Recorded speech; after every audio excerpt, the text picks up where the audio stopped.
Hello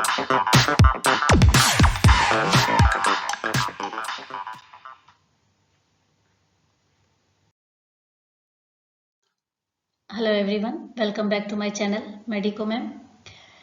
आज का हमारा जो क्लास है उसका टॉपिक है इंट्रोडक्शंस टू एपिडेमियोलॉजी और एपिडेमियोलॉजी अप्रोचेस और प्रोसेस। इससे रिलेटेड जो भी एमसीक्यूज बनते हैं वो सभी हम इस वीडियो में डिटेल से स्टडी करने वाले हैं। कोई भी टॉपिक आपका इसमें से नहीं छूटेगा। इससे पहले मैं 3 वीडियोज़ अपलोड कर चुकी हूँ जो कि आपके अकॉर्डिंग टू सिलेबस हैं। जो फर्स्ट टॉपिक है इसका फाउंडेशन ऑफ कम्युनिटी हेल्थ से, उसमें जो 3 यूनिट्स हैं उसके हम एमसीक्यूज कर चुके हैं। ज़्यादा से ज़्यादा उसमें मैंने एमसीक्यूज लिए हैं आपके और सारे टॉपिक कवर कराने की कोशिश करी है। तो इस वीडियो में हम जो नेक्स्ट हमारा जो टॉपिक है वो है इंट्रोडक्शन टू एपिडेमियोलॉजी और एपिडेमियोलॉजी प्रोसेस। इससे रिलेटेड क्वेश्चंस हम इसमें करने वाले हैं। तो आपसे एक रिक्वेस्ट है, अगर आप चैनल पर पहली बार आए हैं तो चैनल को सब्सक्राइब कर लें और बेल आइकन को भी प्रेस कर लें ताकि जो भी नया वीडियो मैं डालूँ उसकी अपडेट आपको मिल जाए। और वीडियो अच्छा लगे तो वीडियो को लाइक भी कर देना। तो चलिए स्टार्ट करते हैं हमारा आज का वीडियो। सबसे पहले हम देख लेते हैं जो क्वेश्चन है आपके सामने। First, in the definition of epidemiology determinants generally include. ठीक है, जो डिटर्मिनेंट्स होते हैं उसके अंदर क्या इंक्लूड होते हैं जब हम एपिडेमियोलॉजी की डेफिनेशन पढ़ते हैं। सबसे पहले तो आपको ये पता होना चाहिए कि जो एपिडेमियोलॉजी है वो बोलते किसको, हम किसको कहेंगे। हम जो नर्सिंग के स्टूडेंट्स हैं उनको इस चीज़ में क्या होता है, बहुत कन्फ्यूजन होता है कि एपिडेमियोलॉजी क्या है। तो सबसे पहले तो आपको मैं बता दूं कि एपिडेमियोलॉजी की जो डेफिनेशन है इसमें 3 वर्ड्सों से मिलकर के बना हुआ है ये, एपी, डेमियो और लॉजी। ठीक है, एपी का मीन्स होता है अपॉन, ऊपर, डेमो मीन्स होता है पॉपुलेशन और लॉजी मीन्स होता है स्टडी। मतलब कि पॉपुलेशन के ऊपर क्या करते हैं, स्टडी करते हैं, साइंटिफिक स्टडी करते हैं। किससे रिलेटेड, हेल्थ से रिलेटेड, डिजीज से रिलेटेड, कि उस पर्टिकुलर एरिया में जो पॉपुलेशन रहती है उसमें वो डिजीज है वो किस तरह से फैल रही है, वो उसका कारण क्या है, कितने ज्योग्राफिकल एरिया में फैल रही है, उसकी जो स्टडी करते हैं, उसका जो डिस्ट्रीब्यूशन का जो स्टडी करते हैं, डिजीज के डिस्ट्रीब्यूशन का जो हम क्या करते हैं, साइंटिफिक स्टडी करते हैं, उसको क्या बोलते हैं, एपिडेमियोलॉजी बोलते हैं। ठीक है, ये तो आपकी डेफिनेशन थी जो आपको समझ में आ गई होगी आई थिंक। तो इसके अंदर जो डिटर्मिनेंट्स होते हैं उसमें क्या इंक्लूड होते हैं, तो ऑप्शन है आपके सामने, एजेंट्स होते हैं, कॉजेज होते हैं, कंट्रोल मेजर्स होते हैं या सोर्सेज होते हैं। ये सारे ही क्या है, एपिडेमियोलॉजी के ही क्या है, क्या कह सकते हैं इसको, फैक्टर्स कह सकते हैं, या फिर जिनकी वजह से क्या कर सकते हैं हम किसी भी पर्टिकुलर ज्योग्राफिकल एरिया में उस पॉपुलेशन के जो डिजीज स्प्रेड आउट हुई है, डिजीज का जो डिस्ट्रीब्यूशन हुआ है, उसकी जो हम साइंटिफिक स्टडी करते हैं। तो इन सब को लेकर के ही हम चलते हैं, इन सब के बेस पर ही हम क्या करते हैं, उसकी स्टडी करते हैं। बट जो डिटरमिनेंट्स होते हैं उसमें क्या आपको आने चाहिए, डिटरमिनेंट्स में क्या इंक्लूड होते हैं। तो ऑप्शन आपके सामने है, एजेंट्स होते हैं, कॉज होते हैं, कंट्रोल मेजर्स होते हैं या फिर सोर्सेज होते हैं। तो इसका जो राइट आंसर है वो होगा कॉजेज। कॉजेज के अंदर आते हैं डिटरमिनेंट्स। ठीक है, डिटरमिनेंट्स क्या क्या होते हैं, कौन कौन से, जैसे कि एज हो गया, सेक्स हो गया, ठीक है, रेसेस हो गया, ये सारे क्या है, कॉजेज है। कोई भी डिजीज को कॉज करती है, कोई भी डिजीज होती है उसके क्या है, सारे कारण है जिनको क्या बोलते हैं हम, डिटरमिनेंट्स बोलते हैं। ठीक है, तो एजेंट्स में तो क्या हो जाएगा कि जिसकी वजह से बीमारियां होती हैं, जैसे वायरस हो गया, बैक्टीरिया हो गए, माइक्रो ऑर्गेनिजम्स हो गए, जिनकी वजह से क्या बीमारी फैलती है, तो उसको क्या बोलते हैं, एजेंट बोलते हैं। कॉजेज क्या होते हैं, जिनकी वजह से होती है। ठीक है, क्या क्या कारण हो सकते हैं उसके, तो जैसे किसी का सेक्स हो गया, ठीक है, मेल फीमेल में क्या डिजीज अलग कारण से हो सकती है, और रेसेज हो, कोई जाति विशेष है या कोई पर्टिकुलर एरिया में है हो रही है, या फिर न्यूट्रिशन की वजह से हो रही है, तो ये क्या है, इसके कॉजेज हैं, कोई भी डिजीज कॉज होने के, कारण होने के। कंट्रोल मेजर्स में क्या आएगा कि उस डिजीज को कैसे कंट्रोल किया जा सकता है, क्या क्या कंट्रोल मेजर्स यूज में ला सकते हैं, जैसे कि मलेरिया है, मलेरिया अगर किसी जगह पे फैल रहा है, आउटब्रेक हो रहा है उसका, तो उसको कंट्रोल करने के लिए क्या मेजर्स यूज में लाने चाहिए, जैसे केमिकल्स यूज में लाने चाहिए, एनवायरमेंटल मेजर्स यूज में लाने चाहिए, या पर्सनल जो कंट्रोल मेजर्स हैं वो यूज में लाने चाहिए, जैसे कि स्प्रे वगैरह यूज करके है, या नेट जो यूज कर लेते हैं, जैसे मच्छरदानी वगैरह यूज कर लेते हैं, या फिर मॉस्किटोज को मारने के लिए जो केरोसिन वगैरह का यूज करके नहीं, इस तरह से जो क्या करते हैं उसको कौन कौन से उस बीमारी को रोकने के कंट्रोल मेजर्स यूज में आते हैं। इसके बाद है सोर्सेज, कि तो कोई डिजीज पर्टिकुलर एरिया में फैल रही है तो उसके क्या सोर्सेज हो सकते हैं, क्या क्या उसके स्रोत होते हैं, तो ये सारे हैं क्या है एपिडेमियोलॉजी के अंदर ही आते हैं। पर आपको इसमें क्या पूछा है, डिटरमिनेंट्स पूछे हैं, तो डिटरमिनेंट्स में क्या आ जाते हैं, कॉजेज आते हैं। ठीक है, आई थिंक आपको ये समझ में आ गया होगा। इसके अलावा आप ये देख सकते हैं इसमें जो एपिडेमियोलॉजी है उसकी जो डेफिनेशन है वो क्या होती है, The study of distributions and determinants of health related state and events in the specific population। कोई स्पेसिफिक पॉपुलेशन है उसके अंदर क्या हो रहा है, किसकी स्टडी करना, डिस्ट्रीब्यूशन की करना और डिटरमिनेंट्स की करना, हेल्थ से रिलेटेड जो भी है, जो भी बीमारियां फैलाते हैं, कौन कौन से कारण हो सकते हैं, किस वजह से फैल रही है वो, कैसा उसका डिस्ट्रीब्यूशन है, ज्यादा टाइम तक फैल रही है या कम टाइम तक फैल रही है, तो ऐसी जो स्टडी करते हैं उसको क्या बोलते हैं, हम एपिडेमियोलॉजी कहते हैं। अब इसका जो एप्लीकेशन है, इसका क्या उपयोग है, क्या इसके फायदे हैं एपिडेमियोलॉजी स्टडी के, तो वो है कंट्रोल हेल्थ प्रॉब्लम। किसी पर्टिकुलर ज्योग्राफिकल एरिया में कोई डिजीज फैल रही है, कोई हेल्थ प्रॉब्लम हो रही है, तो उसको क्या करते हैं, कंट्रोल करने में ये हेल्प करती है। ये इसका क्या है, एप्लीकेशन है या इसका यूज कह सकते हैं हम एपिडेमियोलॉजी का। ठीक है, आई थिंक आपको एपिडेमियोलॉजी से अच्छी तरह से इसके आपको मैंने समझा दिया है कि एपिडेमियोलॉजी क्या होती है। इसी तरह से हम क्या करेंगे, क्वेश्चन के साथ साथ उसको हम एक्सप्लेन करते चलेंगे, जो भी टर्म्स आएंगी इसके अंदर हम एमसीक्यूज तो करते ही रहे, लेकिन उसको भी क्या करेंगे, जो भी टर्म्स आती है नई टर्म्स उसको भी हम साथ ही साथ एक्सप्लेन करते रहेंगे।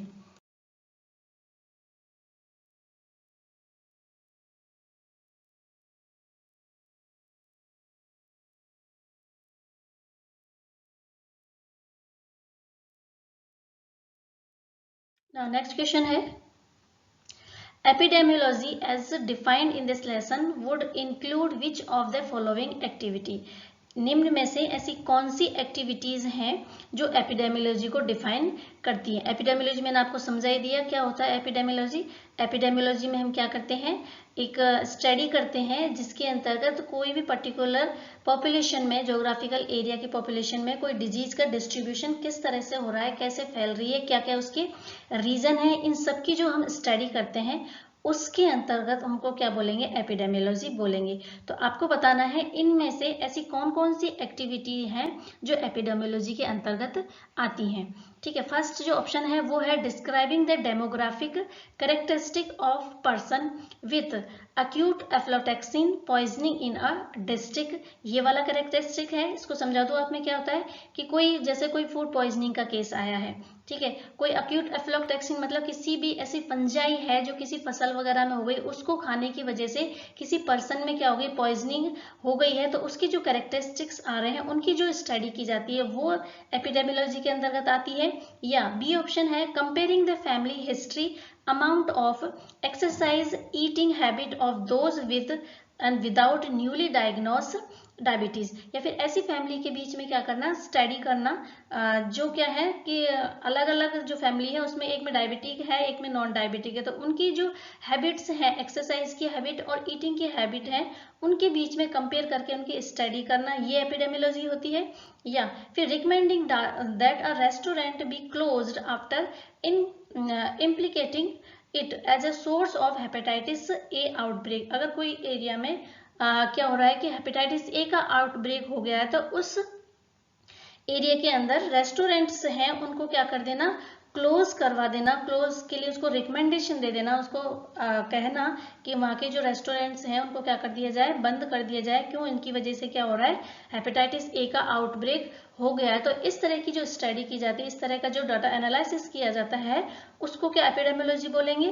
तो ऑप्शन आपके सामने है, मैंने चारों ऑप्शन आपको एक्सप्लेन कर दिए हैं, तो अब आप आसानी से इसका आंसर दे सकते हैं क्या होगा। तो इसका जो राइट आंसर है वो होगा option D is the right answer. तीनों ही क्या है, ये एपिडेमियोलॉजी के अंदर डिफाइन किए जाते हैं। सारी ये एक्टिविटीज हैं वो क्या है, एपिडेमियोलॉजी की ही एक्टिविटीज हैं। नाउ अब कुछ टर्म्स है यहाँ पर, some terms of disease transmission. जब कोई बीमारी फैलती है तो उसके संबंध में कुछ टर्म्स हैं, उनको भी आपको ध्यान में रखना है। कौन कौन सी टर्म्स इसमें यूज की जाती है, जैसे फॉर्माइट्स है। फॉर्माइट्स में जैसे क्या होगा, जैसे टावल, ग्लास, पेन, डोर के हैंडल वगैरह हैं, जो भी है, बुक्स वगैरह हैं, जिनमें क्या होते हैं, माइक्रो ऑर्गेनेल्स लगे रहते हैं लेकिन दिखाई नहीं देते हैं, तो ये भी क्या करते हैं, डिजीज को ट्रांसमिशन करने का काम करते हैं। इसके बाद है वेक्टर्स हैं। वेक्टर क्या होता है, जितने भी जो आर्थ्रोपोड्स हैं, जैसे मच्छर, मक्खी है, ठीक है, फ्लाई वगैरह, रोडेंट्स हैं, चूहे वगैरह, ये सारे किस में आ जाते हैं, वेक्टर्स में आते हैं, जो डिजीज को क्या करते हैं, ट्रांसफर करने का काम करते हैं। रिजर्वायर क्या होते हैं, रिजर्वायर कोई भी कह सकते हैं वर्टिब्रा या नॉन वर्टिब्रेट्स होते हैं, जैसे human, animal, plants, soil etcetera. ये क्या करते हैं, इन्फेक्शियस एजेंट इसके अंदर रहते हैं या फिर मल्टीप्लाई करते हैं, उसको बोलते हैं रिजर्वायर। ये कुछ टर्म्स हैं, ये भी आपको पता होनी चाहिए। कैरियर क्या होता है कि कैरियर वो होते हैं जो contain and spread and infectious organism. Infectious जो ऑर्गेनिजम्स होते हैं, माइक्रोब्स हैं, बैक्टीरिया, वायरस हैं, उनको क्या करते हैं, स्प्रेड करने का या फिर उनके अंदर रहते हैं, वो कंटेन करते हैं, उनको क्या बोलेंगे, कैरियर बोलते हैं। इसके बाद आता है जो कैरियर्स होते हैं वो कितने टाइप्स के होते हैं, ये मेनली 3 टाइप्स के होते हैं।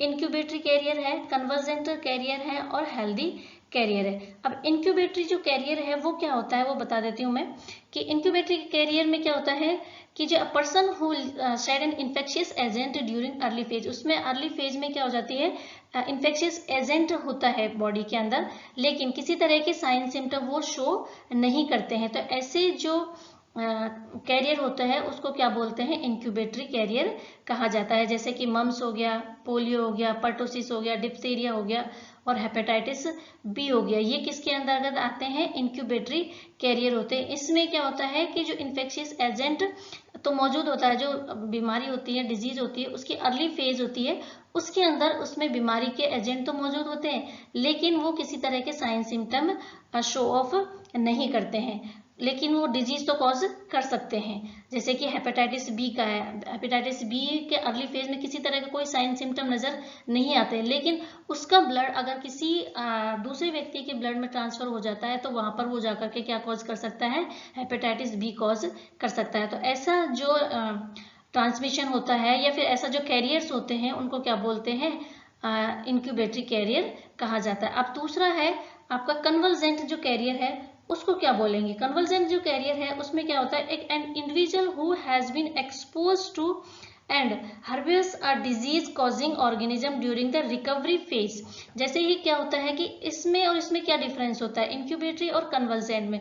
इंक्यूबेटरी में तो क्या होता है, इसकी अर्ली फेज होती है, उसमें ही क्या होता है कि डिजीज का ट्रांसफर हो जाता है, उसमें जो डिजीज का जो एजेंट है उसमें मौजूद होता है। लेकिन जो कन्वर्जेंट है उसमें क्या होता है कि पेशेंट ठीक हो जाता है, ठीक है, होने के बाद भी क्या होता है, उसमें जो डिजीज कॉज करने वाले जो एजेंट है वो मौजूद रहते हैं और डिजीज को क्या करते हैं, वो ट्रांसफर कर देते हैं। जैसे कि जो टाइफाइड होता है उसके अंदर, टाइफाइड में कई बार पेशेंट पूरी तरह से ठीक हो जाता है, लेकिन जो टाइफाइड का जो ऑर्गेनिज्म है, जो बैक्टीरिया है, वो उसकी बॉडी के अंदर रहता है और वो क्या कर सकता है, बाद में डिजीज कॉज कर सकता है, डिजीज का ट्रांसमिशन कर सकता है। तो ऐसे जो कैरियर होते हैं उसको क्या बोलते हैं, कन्वर्जेंट कैरियर कहते हैं। आई थिंक आपको दोनों समझ में आ गया होगा, इंक्यूबेटरी कैरियर क्या होता है और कन्वर्जेंट कैरियर क्या होता है। इसके बाद आता है, एक होता है हेल्दी कैरियर। हेल्दी कैरियर में क्या डिफरेंस होता है कि इसमें जो डिजीज होती है, वो जो पर्सन होता है वो इंडिविजुअल क्या करता है कि इसमें किसी भी तरह का कोई भी साइन सिम्टम नजर नहीं आता और ना ही वो क्या होता है, बीमार होता है, लेकिन फिर भी उसकी बॉडी के अंदर क्या होता है, वो ऑर्गेनिज्म होता है जो डिजीज कॉज करता है। तो इस तरह के जो कैरियर होते हैं इनको क्या बोल सकते हैं, पैसिव कैरियर भी कह सकते हैं। जैसे कि कोलेरा हो गया, मेनिंजोकोकल हो गया, पोलियो हो गया, डिप्थीरिया हो गया, इस तरह के जो आते हैं वो क्या होते हैं, हेल्दी कैरियर कहलाए जाते हैं। तो ये सारे कैरियर्स के बारे में मैंने आपको यहाँ पर बता दिया है। आई थिंक आपको अच्छी तरह से ये समझ में आ गया होगा कितने टाइप्स के कैरियर होते हैं, इंक्यूबेटरी, कन्वर्जेंट और हेल्दी कैरियर। इसमें कोई साइन सिम्टम, तीनों में ही आपको साइन सिम्टम तो दिखाई नहीं देंगे, लेकिन डिफरेंस क्या क्या है इसमें, इंक्यूबेटरी में क्या है, कन्वर्जेंट में क्या है और हेल्दी कैरियर में क्या डिफरेंस है, वो आपको अच्छी तरह से समझ में आ गया होगा। नेक्स्ट अब हम चलते हैं नेक्स्ट जो हमारा क्वेश्चन है वो है public health surveillance include which of the following activity. Option A है सोलिस्टिक case report of persons with symptom compatible with SARS or from local. B option है creating graph of the number of dog bites by week and neighborhood, writing a report on trend in seat belt used to share with the state legislature, या all of the above. जो public health surveillance है उसमें कौन कौन सी activities सम्मिलित है। Surveillance का मतलब वो क्या होता है, एक तरीके से निगरानी रखना, ठीक है। तो ऐसी कौन कौन सी एक्टिविटीज हैं जिसके थ्रू हम क्या कर सकते हैं, पब्लिक हेल्थ सर्विलेंस की जा सकती है। तो ऑप्शन है आपको सोलिस्टिक case report of persons with symptom compatible with SARS. अगर ऐसे पर्सन जिसमें क्या सार्स के लक्षण दिखाई दे रहे हैं किसी हॉस्पिटल में, तो उसको क्या करना, रिपोर्ट करना, ये आ सकता है।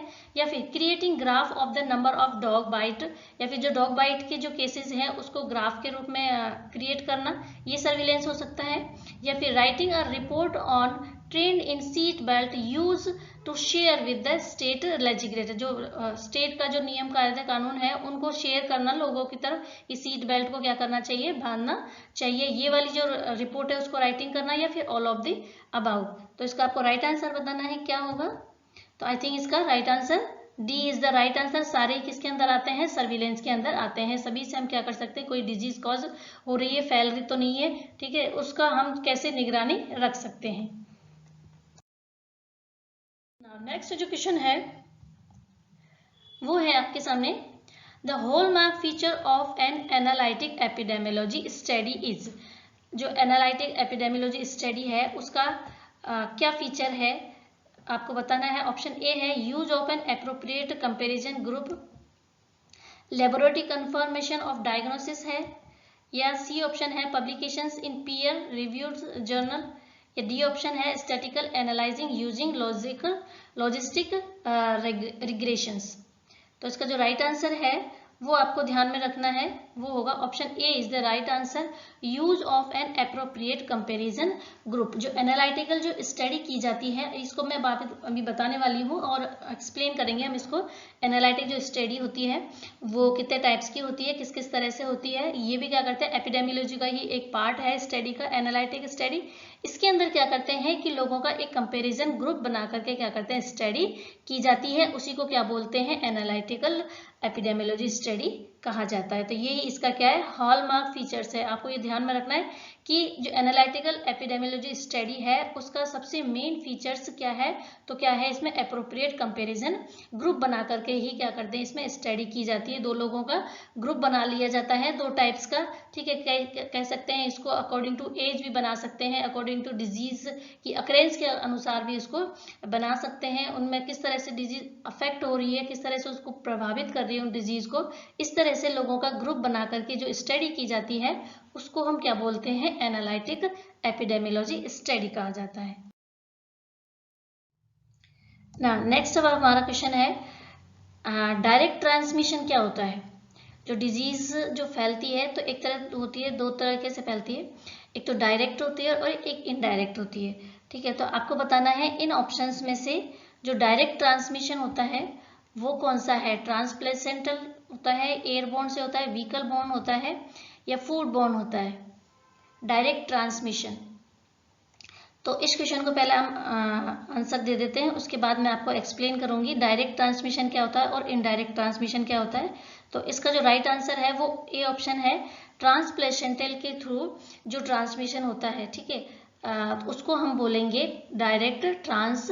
जैसे माँ से अपने बच्चों में जब बच्चा उसके रूम में होता है तो क्या होता है कि जो प्लेसेंटा के थ्रू जो बच्चे में इन्फेक्शन जाता है, तो ऐसे जो होता है डायरेक्ट हो गया, इसमें किसी भी तरह का कोई बीच में किसी भी तरह का व्यवधान नहीं आया है।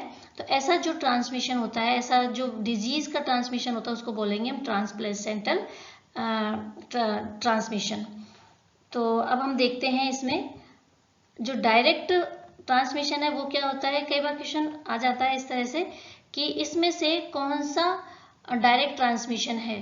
तो it is also refer to as a person to person. Direct transmission किसको बोलेंगे? ऐसा ट्रांसमिशन जो पर्सन से पर्सन के बीच में होता है उसको हम डायरेक्ट ट्रांसमिशन बोलेंगे। In this there is direct and immediate transfer of the microorganism or agents from a host or reservoir to a susceptible host. Direct transfers can happen through direct contacts के through फैल सकता है। Droplet के द्वारा जो फैलता है वो भी क्या होता है? डायरेक्ट ट्रांसमिशन होता है।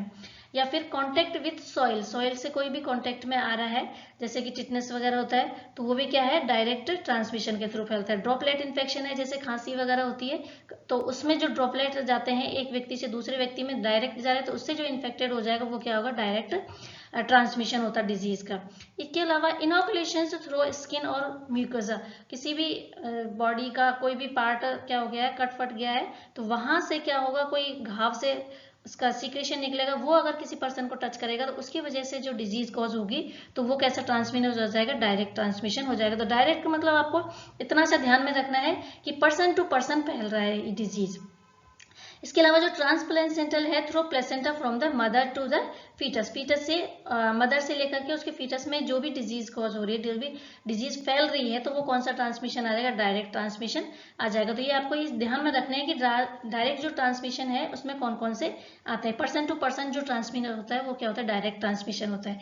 इनडायरेक्ट में क्या होता है? इनडायरेक्ट में पर्सन से पर्सन नहीं फैलता है बल्कि बीच में क्या होता है? कुछ बैरियर्स आ जाते हैं, वो उस डिजीज को लेकर जाते हैं। तो this is conditions when the disease causing agents are transfers or carried by some intermediate items, कुछ बीच में इंटरमीडिएट आइटम्स आ जाते हैं जिसके थ्रू वो एजेंट को ले जाया जाता है ससेप्टिबल होस्ट तक। तो इसमें मीन्स प्रोसेस और organism to the susceptible host resulting in disease, जिसके कारण क्या होता है? इसमें बीमारियां होती हैं जैसे कि एयरबोर्न डिजीज हो गया, वाटर बोर्न हो गया, पानी की वजह से जो कोई डिजीज होती है तो वो भी क्या? इनडायरेक्ट ट्रांसमिशन हो जाता है। एयर की वजह से जो डिजीज होती है वो भी आ जाता है। व्हीकल की वजह से होती है जैसे कोई मॉस्किटो वगैरह उसकी वजह से होती है, फूड की वजह से होती है, या वेक्टर बोर्न की वजह से जो डिजीज होती है वो क्या आती है? इनडायरेक्ट ट्रांसमिशन में आती है। तो ये दो ट्रांसमिशन है डिजीज के, डायरेक्ट और इनडायरेक्ट। इसके बाद है नेक्स्ट है those who are ill and exhibit sign and symptom. क्या बोलेंगे हम इसको? क्लिनिकल केस बोलेंगे या फिर सब क्लिनिकल केस बोलेंगे या फिर लेटेंट केस बोलेंगे या फिर नन ऑफ द अबव बोलेंगे। ऐसे पर्सन या ऐसे केस जो क्या करते हैं? हु आर इल, जो बीमार हैं और साइन सिम्टम को क्या करते हैं? शो करते हैं। तो ऐसे केस क्या होते हैं? बहुत इजी है क्वेश्चन, आप आसानी से इसका आंसर दे सकते हैं। तो इसका जो राइट आंसर है वो होगा option A is the right answer. ठीक है, तो समझ में आ गया होगा आपको क्या है ये। इसके बाद हम देख लेते हैं इसकी जो तीनों जो केसेस हैं वो कौन कौन से और होते हैं, इसकी भी क्या डेफिनेशंस है उसको देगा। कई बार क्या होता है क्लिनिकल केस ना पूछ करके सब क्लिनिकल केस पूछ लेते हैं, या फिर लेटेंट इन्फेक्शन या लेटेंट केस भी पूछ सकते हैं कि इसको क्या बोलेंगे। तो जो क्लिनिकल केस होते हैं वो क्या होते हैं? दोज हु आर इल, जो क्या होते हैं? बीमार होते हैं और साइन सिम्टम शो करते हैं, उसको हम क्लिनिकल केस बोलते हैं। सब क्लिनिकल केस क्या होते हैं? Those who are infected with the infectious agent which multiply in the host but does not exhibit sign and symptom. जिसके अंदर क्या होता है? सब क्लिनिकल केस ऐसे होते हैं जिसमें एजेंट तो होते हैं बीमारी करने वाले बट वो किसी भी तरह का साइन सिम्टम शो नहीं करते हैं। ऐसे केस को क्या बोलेंगे? सब क्लिनिकल केस कहेंगे। इसके बाद है लेटेंट जो केस होते हैं वो क्या होते हैं? In which the infectious agent lies dormant within the host without sign and symptom. इसमें जो इन्फेक्शियस एजेंट होते हैं वो क्या होते हैं? छुपे रहते हैं, डोरमेंट रहते हैं, सुसुप्त अवस्था में रहते हैं। जैसे ही उनको फेवरेबल कंडीशन मिलती है वो क्या करते हैं? सर्वाइव करने लग जाते हैं और साइन सिम्टम शो करने लग जाते हैं। तो इसमें स्टार्टिंग में क्या होता है? किसी भी तरह का कोई साइन सिम्टम नहीं होता है। लेटेंट जो इन्फेक्शन होता है उसमें without demonstrable presence in body fluid, blood tissue and secretion of the host. तो ये सारे आपको याद में रखने हैं। क्लिनिकल केस क्या होता है, सब क्लिनिकल क्या होता है और लेटेंट इन्फेक्शन क्या होता है।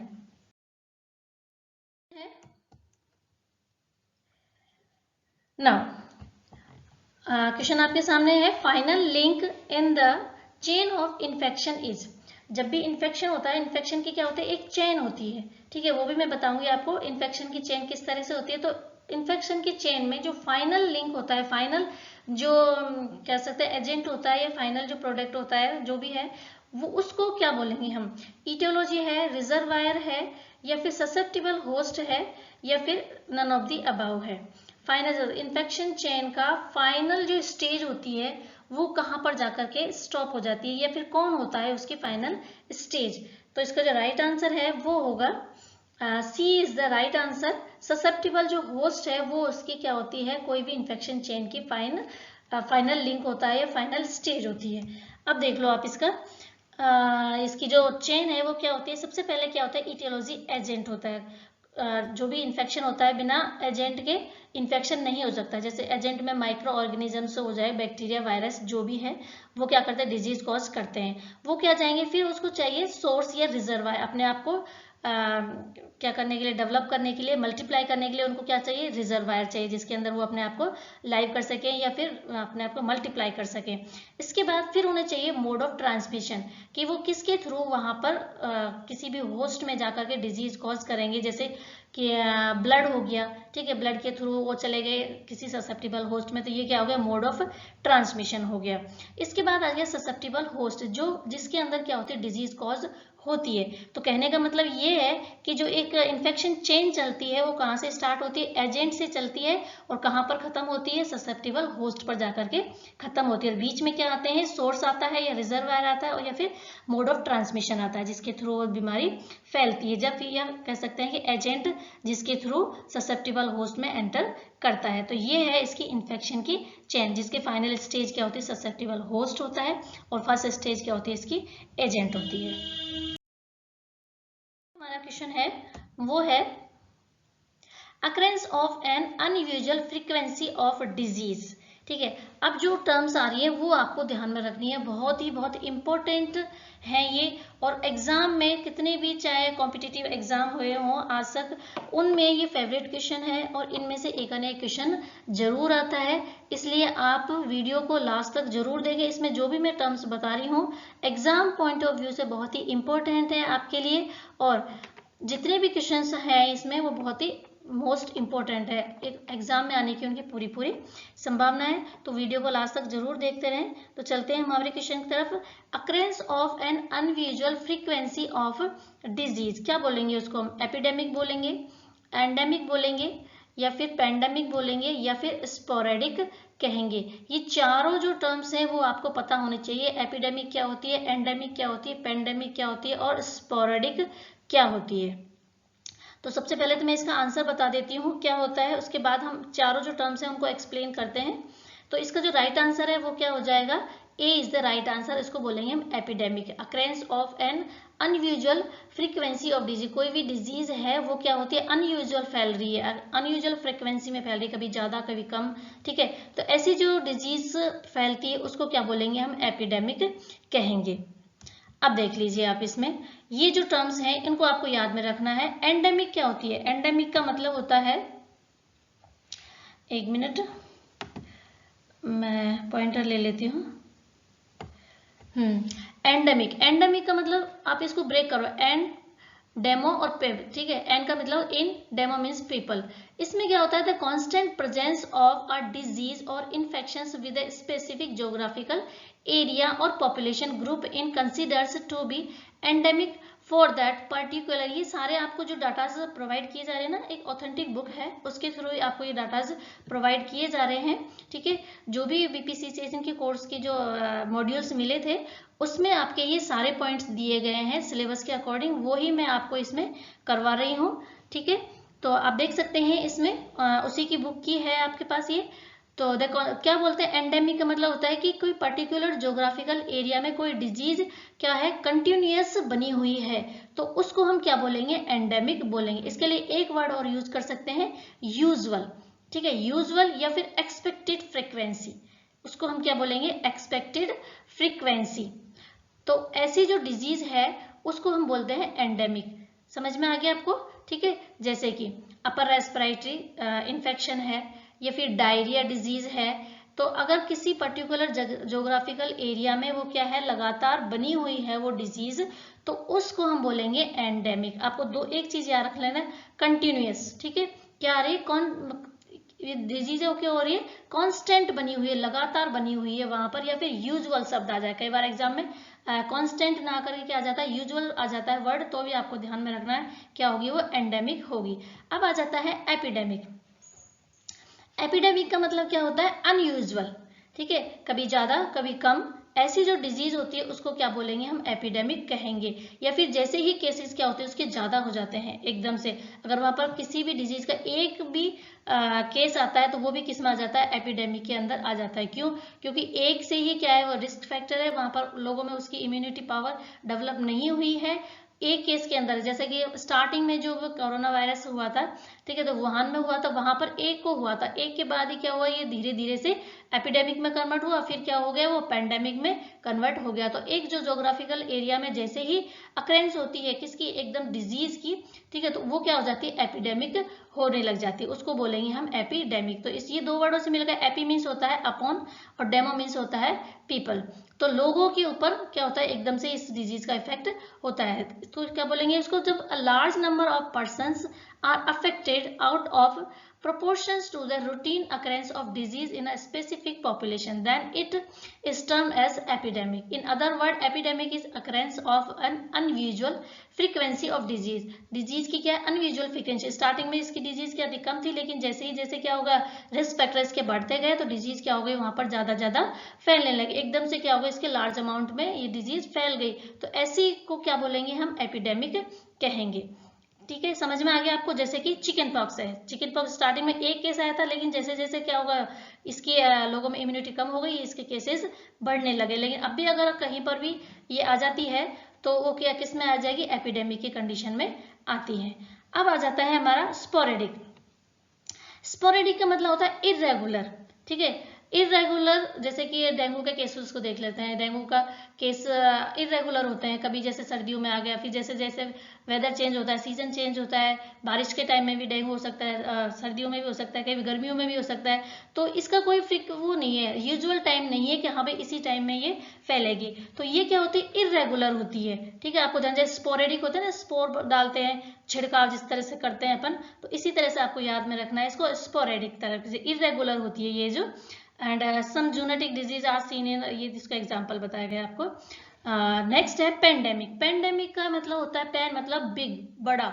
जब कोई डिजीज एक बहुत बड़े ज्योग्राफिकल एरियाज में अकर होती है, पूरे वर्ल्ड वाइड होती है, तो ऐसी डिजीज को क्या बोलेंगे हम? पेंडेमिक कहेंगे। इसका आप शाब्दिक अर्थ भी मैंने बताया यहाँ पर। पेन का मतलब होता है ऑल, डेमोज मतलब पीपल, मतलब सारे लोगों में ये क्या हो जाती है? फैल जाती है। जैसे कि कोरोना वायरस है या कोविड-19 की जो डिजीज है वो कैसी है? एक पेंडेमिक अब फैल चुकी है, मतलब पेंडेमिक प्रकार की है ये। इसमें दे रखा है an epidemic affecting large populations group exacting to a wide geographical area such a nation, continents and worldwide is considered to be pandemic। ठीक है, तो स्टार्टिंग में जैसे एक केस आया तो उसको हम एपिडेमिक में कन्वर्ट कर लेंगे। जैसे ही उसके क्या होगी, अमाउंट बढ़ती जाएगी, लार्ज संख्या में बढ़ती जाएगी, पूरे एक कॉन्टिनेंट्स, नेशन को, कॉन्टिनेंट्स को, पूरे वर्ल्ड को वो अफेक्ट करने लग जाएगी, तो वो किस कंडीशन में आ जाती है? पेंडेमिक की सिचुएशन में आ जाती है। तो ये कुछ टर्म्स हैं तो एपिडेमियोलॉजी से रिलेटेड, तो ये आपको तो जरूर याद होने चाहिए। इसमें से एक न एक क्वेश्चन आपके जरूर बैठेगा एग्जाम में, तो ये तो आपको कंफर्म याद होने चाहिए। एंडेमिक क्या है, एपिडेमिक क्या है, और स्पोरेडिक और पेंडेमिक क्या है, मैंने आपको अच्छी तरह से इसमें एक्सप्लेन कर दिया है। अब हम चलते हैं नेक्स्ट क्वेश्चन की तरफ। आई थिंक वीडियो बहुत लंबा हो जाएगा, लेकिन आपको एक्सप्लेन करना किसी भी चीज को बहुत जरूरी है। जब तक आपका बेस क्लियर नहीं होगा आप क्वेश्चंस में उलझे रहेंगे। तो सबसे पहले बेस क्लियर होना बहुत जरूरी है। बेसिक चीजें हैं, लेकिन इनमें आप कंफ्यूज बहुत ज्यादा हो जाते हैं एग्जाम में। एपिडेमिक किसको बोलेंगे, पेंडेमिक किसको बोलेंगे, स्पोरेडिक किसको बोलेंगे। ठीक है, तो अब मैंने जो आपको एक्सप्लेन किया है, आई थिंक इसमें आपको किसी भी तरह का कोई कंफ्यूजन नहीं रहेगा। तो क्वेश्चन आपके सामने है। Now, when analyzing surveillance data by age, which of the following age group is preferred? जब हम किसी भी डिजीज का एनालिसिस करते हैं एज के अकॉर्डिंग, तो कौन सा डाटा इसमें प्रेफर किया जाता है? ऑप्शन ए है 1 year age group, 5 year age group, 10 year age group, या डिपेंड ऑन द डिजीज। तो इसका जो राइट आंसर है वो होगा option D is the right answer. ये डिजीज के ऊपर डिपेंड करता है, ना कि ईयर के ऊपर डिपेंड करता है, कितने साल का एज ग्रुप है जिसके वजह से उनको सर्विलेंस करना है, एनालाइजिंग करना है। नेक्स्ट जो क्वेश्चन है वो है person to person transmission means. इसका मतलब क्या होता है, ये वर्ड आपको ध्यान में रखना है। पर्सन से पर्सन जो ट्रांसमिट होता है उसको क्या बोलेंगे, मिक्स्ड एपिडेमिक बोलेंगे, या प्रोपोगेटेड एपिडेमिक बोलेंगे, या साइक्लिक ट्रेंड बोलेंगे, या फिर लॉन्ग टर्म बोलेंगे। तो उसका जो राइट आंसर है वो हो जाएगा option B is the right answer. Propagated जो एपिडेमिक होती है वो क्या होती है, पर्सन टू पर्सन, पी से प्रोपोगेटेड। ठीक है, इस तरह से आप इसको याद रख सकते हैं। इसके बाद साइक्लिक में क्या होता है, एक तरह का साइकिल चलता रहता है सीजन के अकॉर्डिंग। ठीक है, उसी सीजन में वो डिजीज होती है। लॉन्ग टर्म ऐसी ट्रांसमिशन जो लंबे समय तक रहता है उसको बोलेंगे। और मिक्स में क्या जाते हैं, सारे ही आ जाते हैं, प्रोपोगेटेड, साइक्लिक और लॉन्ग टर्म भी। तो आपको तो केवल ये ध्यान में रखना है कि जो पर्सन टू पर्सन ट्रांसमिशन होता है वो कौन सी एपिडेमिक के अंदर आता है, तो वो आपको याद रखना है। प्रोपोगेटेड जो एपिडेमिक होती है उसको हम बोलते हैं पर्सन टू पर्सन ट्रांसमिशन। अब है a study in which children are randomly assigned to receive either a newly formulated vaccine or the currently available vaccines and are followed to monitor for side effect and effectiveness of each vaccine is an example of which type of study। किस तरह की study होती है, experimental study है, या clinical trial है, या फिर केस कंट्रोल है, या फिर ए एंड बी है। आपको बताना है इसका राइट आंसर क्या होगा कि ऐसी स्टडी जिसमें क्या करते हैं, study in which children are randomly, children को क्या रैंडमली असाइन किया जाता है, चुना जाता है उनको, रिसीव आइदर और न्यूली फॉर्मुलेटेड, क्या करने के लिए, नई जो फॉर्मुलेटेड वैक्सीन बनी है उसको, और करंटली अवेलेबल वैक्सीन, या फिर जैसे अभी जो अवेलेबल है वो, या फिर नई जो कोई वैक्सीन बनी है उसके लिए बच्चों को असाइन किया जाता है। एंड आर फॉलोड मॉनिटर, और उनको क्या कि किसी भी तरह कोई साइड इफेक्ट तो नहीं हो रहा है उनमें, उनको वैक्सीन दी जाती है, उसके बाद उसमें ये मॉनिटर किया जाता है कि इसमें किसी भी तरह का कोई साइड इफेक्ट तो नहीं हो रहा है उन बच्चों में। तो ऐसी जो स्टडी होती है उसको क्या बोलेंगे, एक्सपेरिमेंटल, क्लिनिकल ट्रायल, या फिर केस कंट्रोल, है ए और बी। तो इसका जो राइट आंसर है वो हो जाएगा option D is the right answer. A और बी दोनों ही आते हैं इसमें, एक्सपेरिमेंटल भी बोल सकते हैं उसको, क्लिनिकल ट्रायल भी बोल सकते हैं। जब भी कोई नई वैक्सीन बनती है तो उसका ट्रायल लेते हैं। ठीक है, वही है इसमें बताया गया है कि क्लिनिकल ट्रायल में क्या करते हैं कि कुछ बच्चों का साइन किया जाता है, उसमें वैक्सीन दी जाती है, और वैक्सीन देने के बाद उसको मॉनिटर किया जाता है कि उसमें किसी भी तरह का कोई साइड इफेक्ट तो नहीं हो रहा है। ठीक है, आई थिंक आपके समझ में आ गया क्वेश्चन। नेक्स्ट ना, अब वो कुछ इंपॉर्टेंट टॉपिक है एक, इसको मैं एक्सप्लेन कर देती हूँ आपको। इससे भी रिलेटेड कई बार एग्जाम में क्वेश्चन आ जाता है कि केस कंट्रोल स्टडी क्या होती है और कोहार्ट स्टडी क्या होती है। तो केस कंट्रोल स्टडी में क्या होता है, in this method a group of people who have been diagnosed as having the particular problem. ठीक है, उसको हम बोलते हैं केस। ये दो वर्डों से मिलकर बना है, केस और कंट्रोल। हम क्या करते हैं, इसमें कुछ लोगों का ऐसा ग्रुप लेते हैं जिसको डायग्नोस करना है हमें, जिसमें क्या है, उस बीमारी है कोई, ठीक है, कोई हेल्थ प्रॉब्लम है, उसको बोलेंगे case.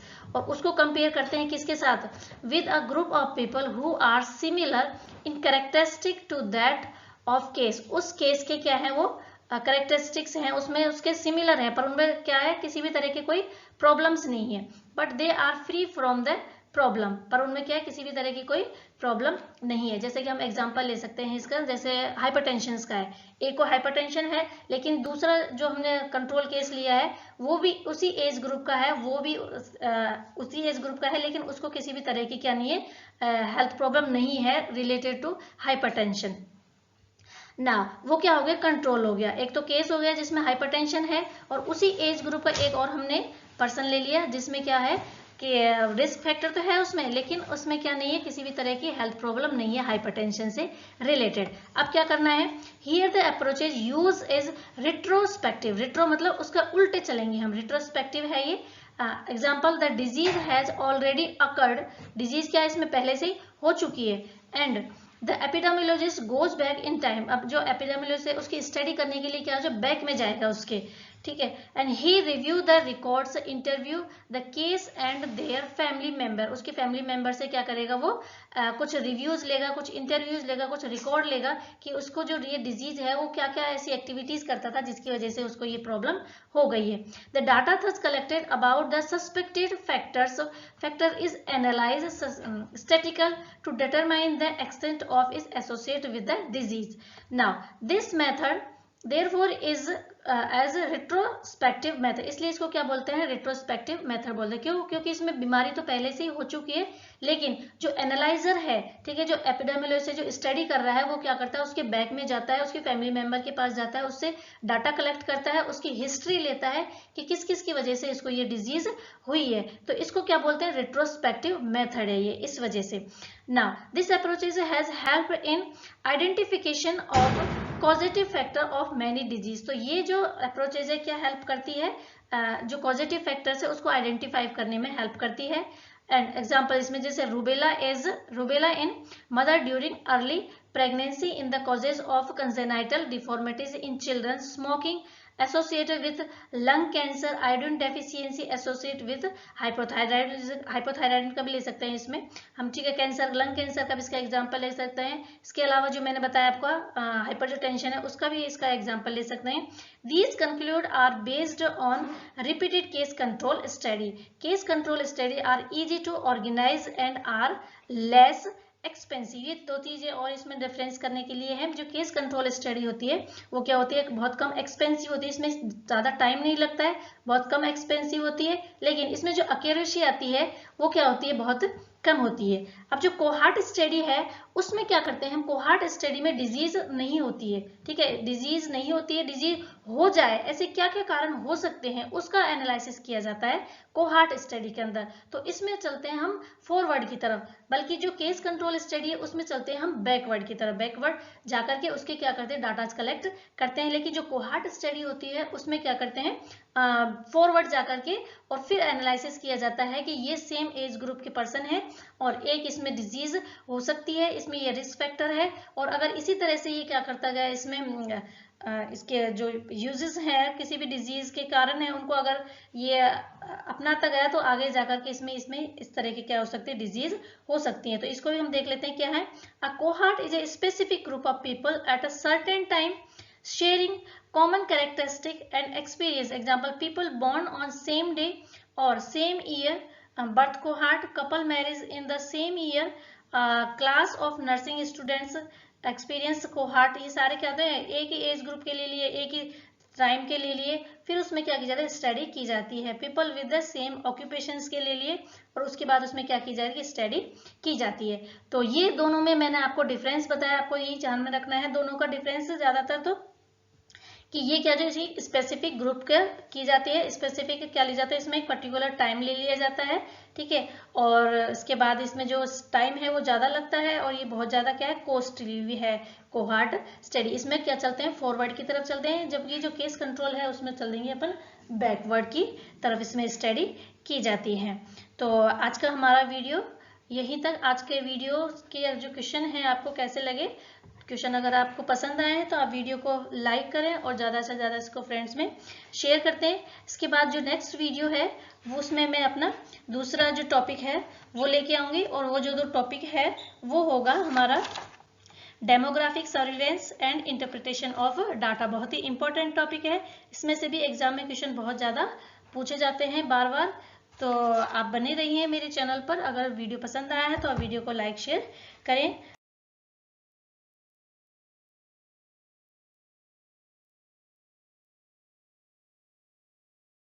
Thank you for watching my video.